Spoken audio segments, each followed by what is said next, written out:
Good evening, Facebook. Today we're at restaurant Ibid. Woo Wai Leong's latest venture. You might remember him from the first season of MasterChef Asia, and we are going to right in to meet him. Restaurant Ibid. Hello. Hello, hi everyone. My name is Wai Leong, and I'm the chef owner of restaurant Ibid. Ibid is a short form for Latin word. It's quite complicated, but in essence, it means from the same source, or in Chinese, it would be yuan.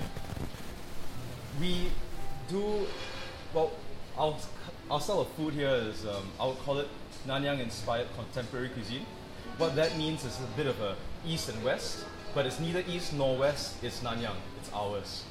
It is the culmination of many different experiences, starting from our fathers and our grandfathers and everyone who came from China all the way down to this part of the world.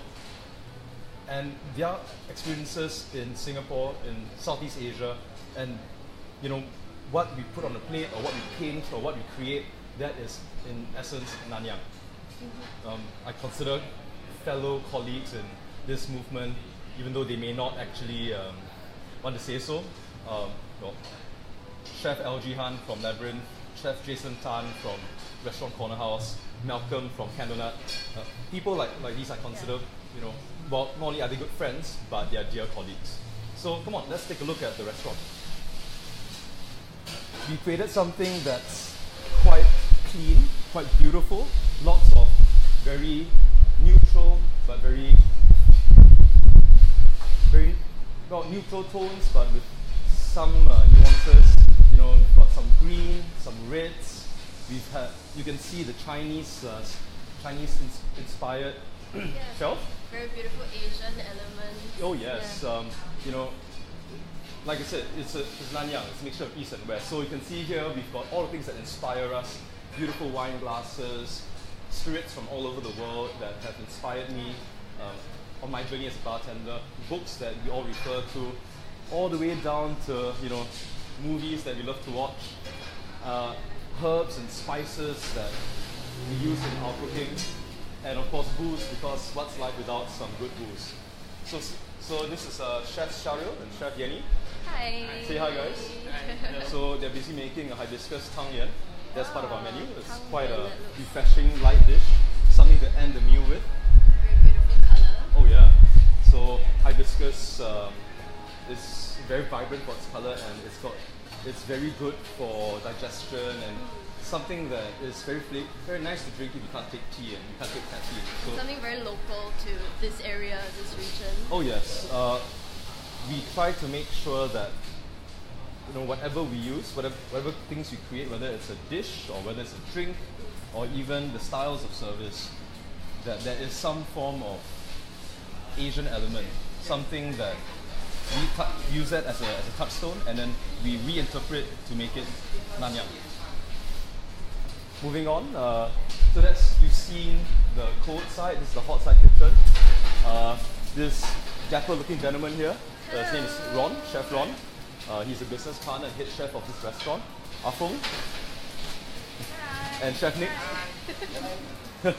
So this is our baby. This is Restaurant Ibid. And we just walked past a plate of things that are part of the menu and inspire us at the same time.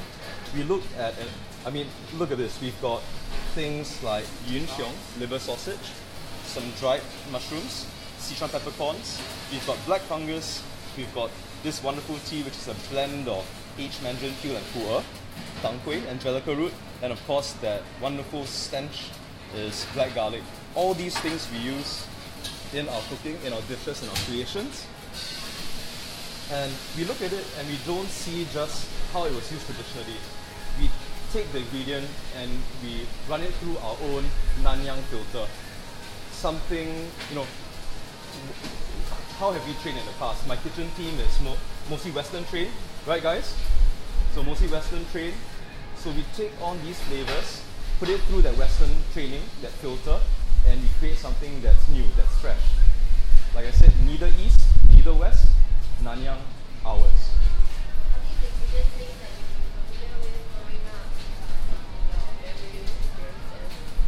I'd say that not all these ingredients were familiar to me growing up. because I grew up in a family where we look forward to having McDonald's on a Sunday. You know, nothing beats a sausage egg McMuffin. We are planning to do in the future. No, some things were very familiar, like the shiitake mushrooms or yin xiong, because my late father, he was Cantonese. Black garlic was something that I only really discovered as a cook, as a bartender in the past 5 or so years. And we take these things, familiar or unfamiliar, and we do the research, we do the homework. How have these ingredients traditionally been used? And then we take that and we throw it to a corner. We throw it to a corner and then we look at it from our own eyes, our training.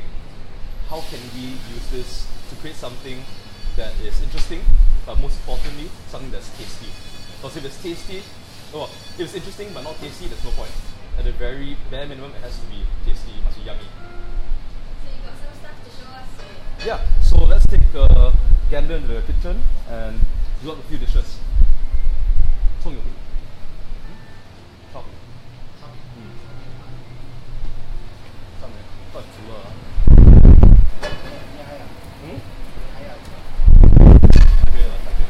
Yeah. So the first thing that we're going to do is our bread course. Usually in restaurants and tasting menus, most restaurants start with bread to kind of sate the appetite and prepare the guests for the meal that is to come. So over here, rather than do something that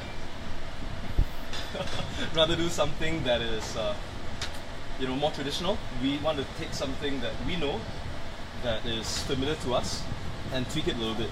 And here we have the 葱油饼, shao bing. So we take a shao bing that it's a yeasted dough. We stuff it with mozzarella and spring onion. We cook it first, and then when the order comes in, we reheat it, right? Just to give it some crunch. We also crust it with a bit of cornmeal, so a bit almost like an English muffin, to give that nice crunch on the very top. So all you want to do is just heat up both sides.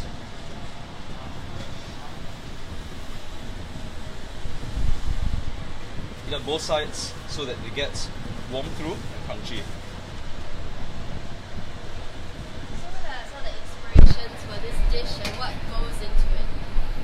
So, inspirations for this dish, we wanted a bread course that was familiar, but yet unique at the same time. Unique for a restaurant of this sort, a Nanyang-inspired restaurant. Something different about it? Well, the recipe is quite classic, but we do stuff it with something that's very non-Chinese, mozzarella cheese, and that's not it's more for the richness, something to really whet the appetite, get you going, make you excited for the rest of the meal. So it's almost ready, just getting some crunch.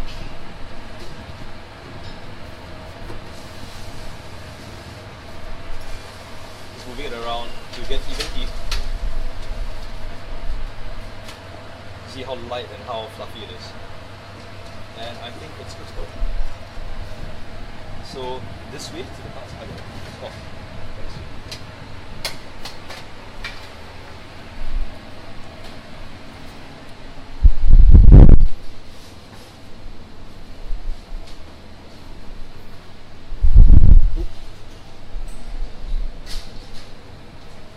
So it's moving around to get a better shot.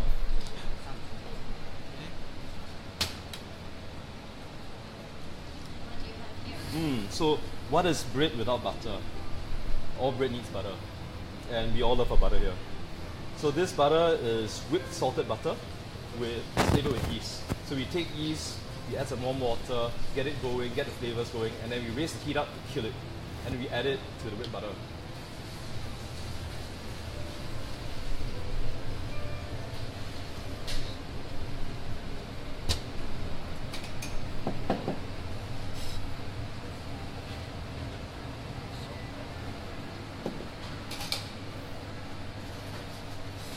Heat up a little bit. Here, something that is very local, very unique to Southeast Asia is laksa leaf. And I wanted to just create a bit of nuance, something fresh in a dish, in a bread course that is altogether a little bit rich. This is laksa leaf oil. Oh no, it's coriander oil. That's why we label. So laksa leaf oil, and we co-process it. There's no heat involved, so we don't kill off. We don't kill off any flavor because it's activated by heat. So everything's cold and it's very fresh, and the color is very vibrant. So this is dimple that we just created. So our plating is quite inspired by the world cuisine, modern styles of cuisine, and we want to showcase that because there are different ways of making a dish look beautiful, and this is just our interpretation of how a dish can be. This is laksa leaf, fried laksa leaf, to just reinforce the whole local element. And it's also quite nice, the texture, when you get to crunch on it. Okay, maybe one more. And here. Okay. Lastly, the shopping itself. So this shopping is ready. Should I get a look at what's inside? Yep. Look at that. A thin layer of cheese and spring onion. Not too much because we still want people to have the flavour of bread. You know, that yeasty aroma.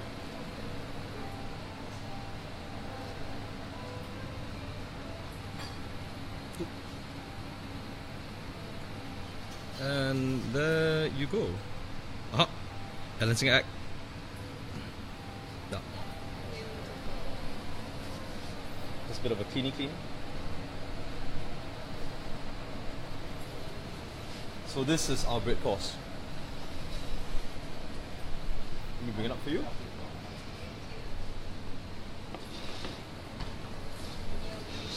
Something else as well? Yes, the next dish that we will do is something that was a dish that I've tasted my entire life, and I tasted again recently in a trip to Taiwan. A tartar, tea egg. And the best part about the tea egg, the best part of tea egg to me isn't actually, the egg, because it's actually the sauce, the tea and the soy sauce that they cook it in. But having worked in a ramen restaurant for half a year, while I was bartending at the same time, so those were the days of 4 to 5 hours of sleep a day, rough times. The best part of a ramen egg is actually the yolk. Yes. That jammy yolk. And we thought, let's do away with egg white and let's just have the jammy yolk. So these are organic eggs. And we take the yolk, we take the egg itself, we cook it at a certain temperature for a certain amount of time, and we get a very jammy yolk. Wow, so it's Taiwanese tea egg, but just the yolk. Just the yolk, because we feel that the yolk is the best part of the egg. For anything.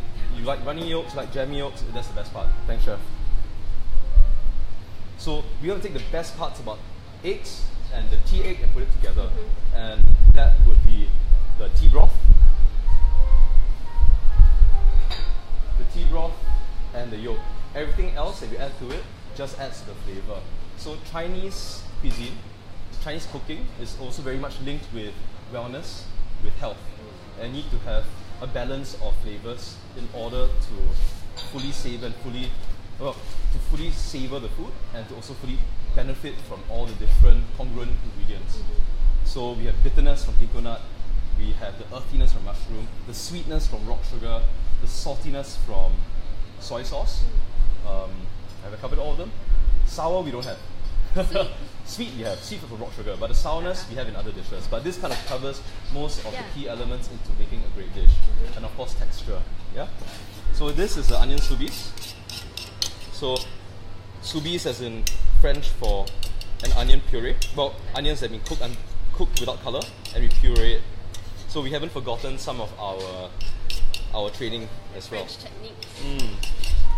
Okay. So just a dollop in the center.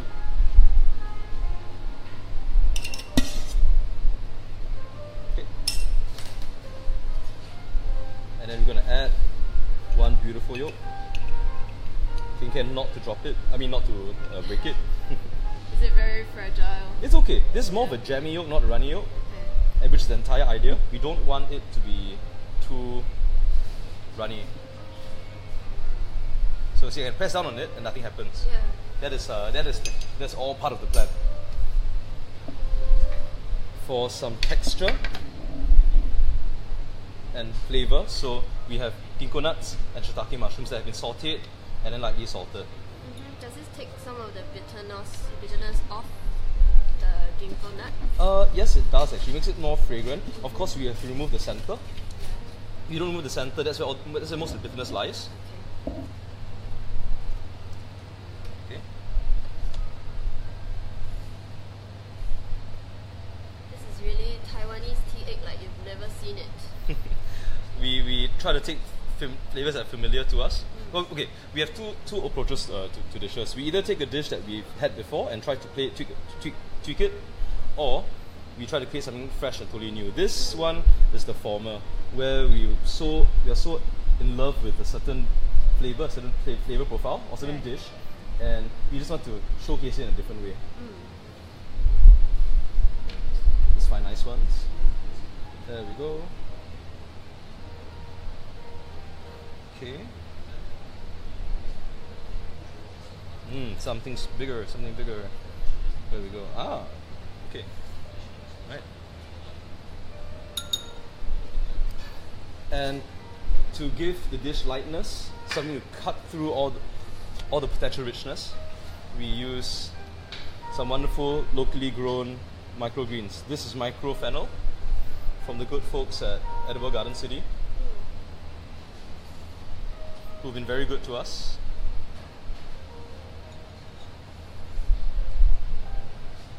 Will you consider growing some of your own stuff in the future? If business goes well and I get investors to get a bigger plot of land, sure, why not? Hint, huh? Yeah. Okay. Yeah, I think that's plenty. Yeah, you know what? Take out one, less is more. Okay. And last but not least, we finish it off with this broth, which is made from kelp, seaweed, and a blend of teas. Right? What kind of teas? This tea blend is made with aged mandarin peel and pu'er. And the sweetness that you find in the dish, we actually use Chinese rock sugar, yellow crystal rock sugar. So just a bit of an adjustment. Yeah, she looks like a really beautiful light dish. It is rather light, but it is light in terms of what you get. Yeah, appearance, but the flavor very speaks full. volumes. Yeah. Okay. So this is our take on the tea egg. Nice. And last but not least, you have one dessert, right? Last but not least, one of our favorite dishes, a personal favorite of mine, something that I've had with me for almost 2 years now. I've used it for many pop-ups, both at home and abroad. I've never had the chance or opportunity to actually serve it to a wider market. Until now. And it's something that is very close to my heart. There we go. Thank you, chef. So this dish, I don't want to take, there's no reference point for this. Although some people do say it reminds them of almond tofu jelly. There's just, one, I mean, sometimes it's fun to just have these flavors put them together and see what your guest says. Yeah. Because you don't want to guide them all the way. I mean, different people might have different experiences. Oh yeah, for sure. So make them think of different things. yes, and it's always fun to have that conversation, and that's why we have this open concept. Yeah. This open concept allows us to have the conversation with our customers. So, okay, you've got a crumble made with black sesame and caramel, and we've got some dehydrated meringue. These meringues are made with Sarawak white pepper. So are they a little spicy? A little bit spicy. My mom's from Sarawak, so it's something that I thought would be quite fun to have on the menu. Right. Okay. So this is a cake, quite a trendy cake, a microwave cake that is made from, that is flavored with sesame oil. Cool. Okay. And now we get the ice cream.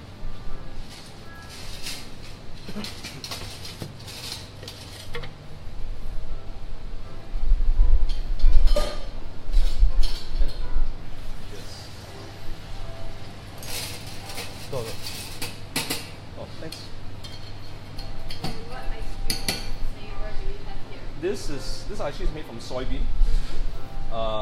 It was inspired by a chef friend of mine, a very dear friend of mine, who's also who's also part of the fine dining world.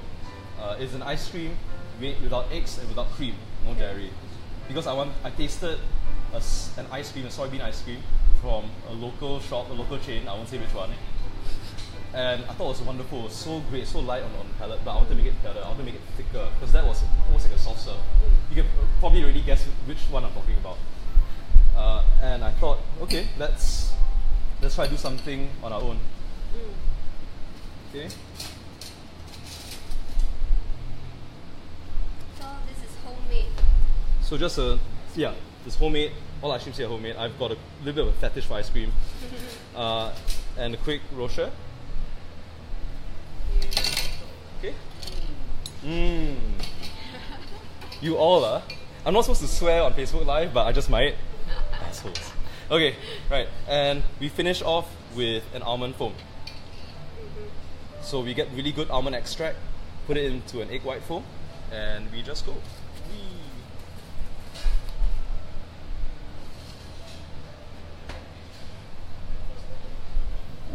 Okay. Let's see. Okay. And we finish it off with a final dusting of black sesame crumble. So far, we've been open for a few days. We're still in the opening phases of the restaurant. Some guests have told us that it reminds them, it looks like almost cookies and cream or Oreos.